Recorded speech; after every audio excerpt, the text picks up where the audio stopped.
એક વખતે એક ઠેકાણે રાજકોટમાં એક ભાઈ મને કે મારે ઘરે આવો અને હું ઘરમાં ઠાકોરજીની સેવા કરું છું ને જુઓ કેવી રીતે કરું છું.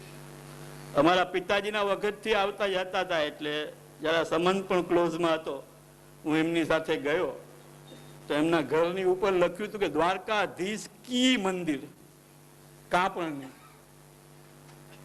અંદર જઈને જોઉં તો એક ઠેકાણે મદન મોહનજીનું સ્વરૂપ બિરાજે. મેં કહ્યું કે આ સ્વરૂપ મદન મોહનજીનું અને ઉપર દ્વારકાધીશ કી મંદિર ને આ બધું છે શું? મને કે મદન મોહનજીના દર્શન કરતા કરતા તો વૈષ્ણવો હવે અહીં સુધી આવી ગયા છે, હવે કંઈક નવીન થાય તો મજા આવે. એટલે દ્વારકા અમે કહ્યું કે વૈષ્ણવો દર્શન કરશે તો એને ખબર નહીં પડે કે આ દ્વારકાધીશ છે કે મદન મોહનજી છે? તો કે આજ દી સુધી કોઈને ખબર નથી પડી, હવે હું પડશે. વૈષ્ણવો તમાશો જોવા આવે છે.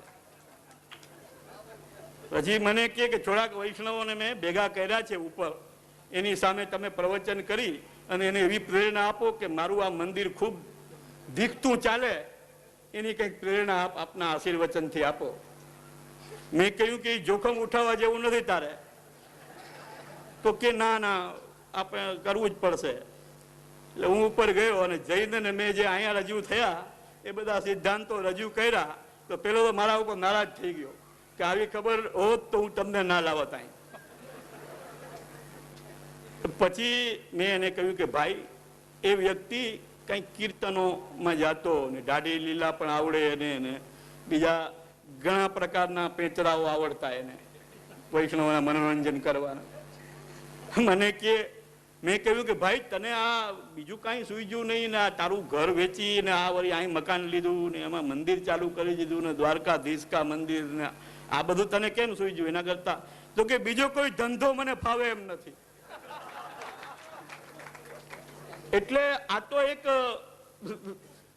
ચોખ્ખી વાત થઈ ગઈ, એક ને એક બે જેવી, કે માણસો એમ જ માને છે કે આ એક ધંધો જ છે. બીજો એક દાખલો, એક ઠેકાણે એક મંદિરમાં હું મારું મુકામ હતું અને સદભાગ્યે કે કમજોર ભાગ્યે ગમે એમ સમજો, ત્યાં એક મનોરથ પણ હતો અન્નકોટનો. હું દર્શન કરવા ગયો, મને લઈ ગયા કે ભાઈ અન્નકોટ જોવો તો ખરા તમે. મેં જઈને જોયું તો ટમેટા, કોબી અને લાલ મરચા તરે શાક ઉપર ને દાળ ઉપર.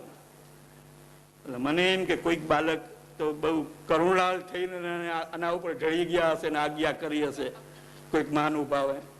એટલે મેં કહ્યું કે ભાઈ ક્યાં બાલકે તને આજ્ઞા કરી છે? ઘણે ઠેકાણે તો એવી ચાલાકી હાલે છે કે કરતા હોય ને કંઈક ભાઈ કોની આજ્ઞાથી કરો તમે આવું ખોટું? તો જે લીલામાં પધારી ગયા હોય ને એવા બાલકનું નામ લે. એટલે એને આપણે પૂછવા પણ કેવી રીતે જાય? અને જો પૂછવા જાય તો પાછું તમારા સુધી મેસેજ કેવી રીતે લાવવો?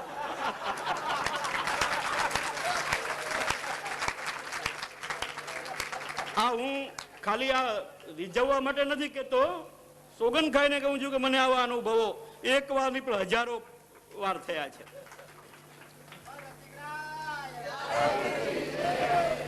પછી મેં કહ્યું કે ભાઈ તમે આ કોની આજ્ઞાથી ધરો છો આ બધું કોબી ને ટમેટા ને? તો કે અહીં ફાળો કરીએ, શેઠિયાઓ ફાળો આપે. અને એકવાર અન્નકોટમાં મોડું બધું બનાવ્યું હતું તો ધમકી આપી હતી કે આવતે વર્ષે ફાળો કરવા આવજે એમાં મારે ત્યાં.